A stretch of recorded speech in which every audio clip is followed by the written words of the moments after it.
continuing in A Pluralistic Universe by William James, now still in Lecture 1, but nearing at last the end of Lecture 1. James says, "The philosophy of the absolute agrees with the pluralistic philosophy, which I am going to contrast with it in these lectures, in that both identify human substance with the divine substance. But whereas absolutism thinks that the said substance becomes fully divine only in the form of totality, and is not its real self in any form but the all form, the pluralistic view which I prefer to adopt is willing to believe that there may ultimately never be an all form at all, that the substance of reality may never get totally collected, that some of it may remain outside of the largest combination of it ever made, and that a distributive form of reality, the each form, is logically as acceptable and empirically as probable as the all form commonly acquiesced in, as so obviously the self-evident thing." Okay, so what's going on here? Well, let's not pause to review all the backstory. Watch the earlier videos in this series if you need to review the backstory. James is talking about the philosophy that is, how did he call it, sympathetic. The philosophy that is based in the sympathetic temperament. I think his word is sympathetic temper. I think the word temperament might work better in contemporary English. The sympathetic temperament. The human disposition to see that aspect of reality which is, well, divine or spiritual or personal, maybe personal is the best word, that aspect of reality which is human, the human aspect of reality, the aspect of reality that is mental, the aspect of reality that is mind, or that is the kind of thing that the mind can be at home with. James wants us to be able to think of the world as a world human minds can be at home in, human persons can be at home in. And so it needs to be the kind of thing that human minds are not foreign to. So certain philosophical, theological conceptions of God as totally separate from the universe have us foreign to ultimate reality. Materialistic perspectives have us as foreign to reality because minds are not at home in a world of pure matter, something like that. And there I go, trying to review the backstory like I didn't want to do. So James is now talking about the pantheistic approach, which recognizes this divine aspect of reality infused into all of reality. But be careful, not every form of pantheism is a monism. Monism says all is one. Pluralism says not all is one. Well, these are how the way the words can be used in metaphysics anyway. Monism and pluralism might have different meanings in different contexts. In political science, at least pluralism will have a different sense. We're not talking about that here. This is a metaphysical use of the terms monism and pluralism. Monism says all is one. There's only one reality. Pluralism says all is not one. There are multiple things in the universe. And James says pantheism, being that view that all is divine, is consistent with a pluralistic perspective. All is divine, yes, but not all is one. There is a way of thinking about the world, thinking about the universe, which recognizes divinity throughout the universe, but does not follow those Hegelian philosophers in saying that divinity must be the one thing that encompasses everything. We can have a lesser concept of divinity, which allows for reality to be ultimately pluralistic, not all one, but still recognize the divine in everything, recognize the entire universe as a universe that human minds, maybe we could say human souls, can be at home in. Okay, that's the general idea. This book, A Pluralistic Universe, is meant to express James' perspective on a pluralistic universe that is also a pantheistic universe, recognizing that all is divine. And in particular, James is going to, in this book, contrast his pluralistic pantheism with the Hegelian monistic pantheism. Now that means the monistic pantheistic philosophy that says all is divine and all is one, that follows Hegel, Hegel, Georg Hegel. Call him George Hegel if you want. It's spelled Georg. But Georg Hegel is this late modern German philosopher who inspires this kind of philosophy.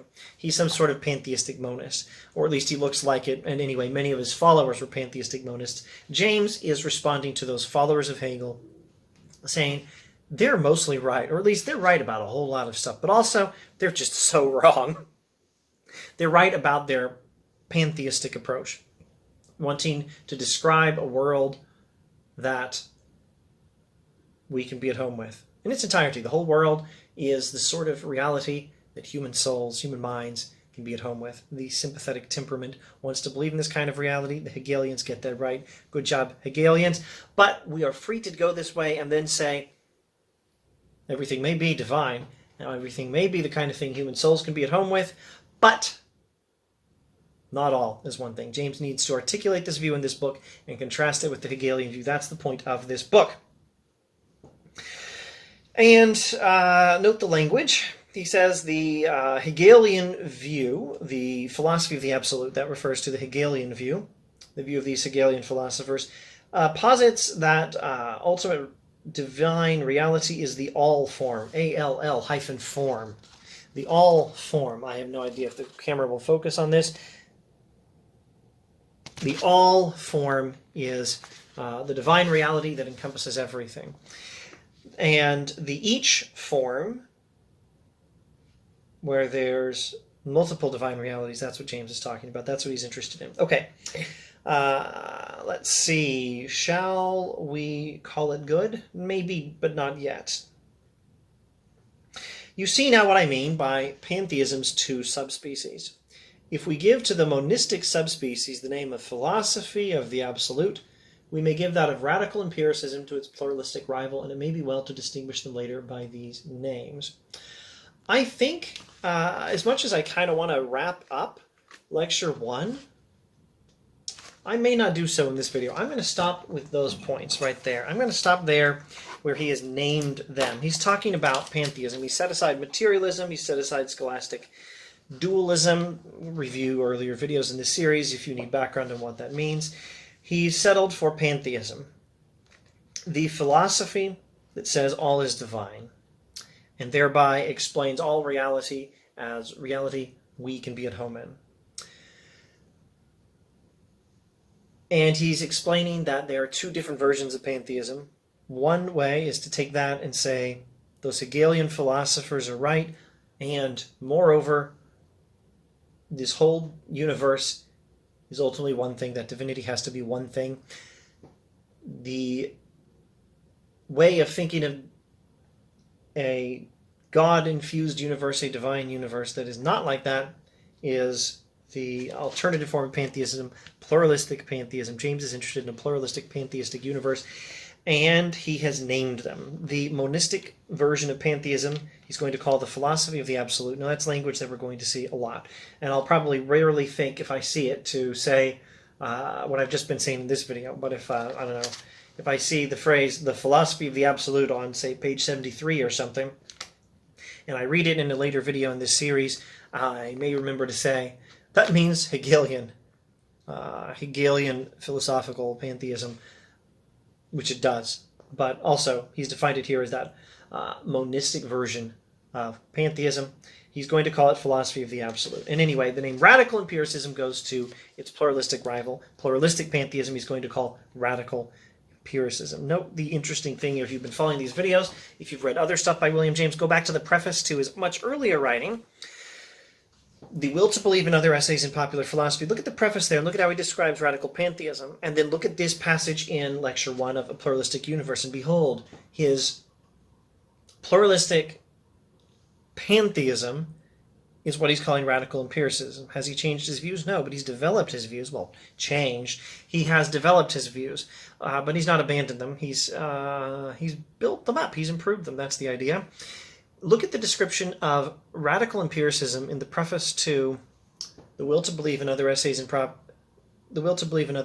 Popular Philosophy. Look at the description of radical empiricism there, and then go here and realize what James has done is, over the course of this career in philosophy that's been going on from that early book, The Will to Believe and Other Essays in Popular Philosophy, until now, Pluralistic Universe, Hibbert Lectures delivered at Oxford, I don't have it in my head. Was it the year 1908? Don't quote me on that.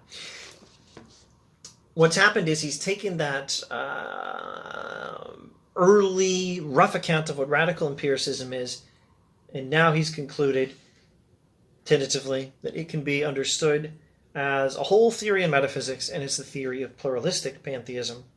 Now, what else? One thing I forgot to say before I shut up for this week is note his criteria. He's interested in the criteria of logical acceptability and empirical probability. Now, I think you'll find that he says his view is more empirically probable. I'm pretty sure we'll find that, although I like to mention once again, I'm still learning this book, like I hope you are as well. I am not the expert.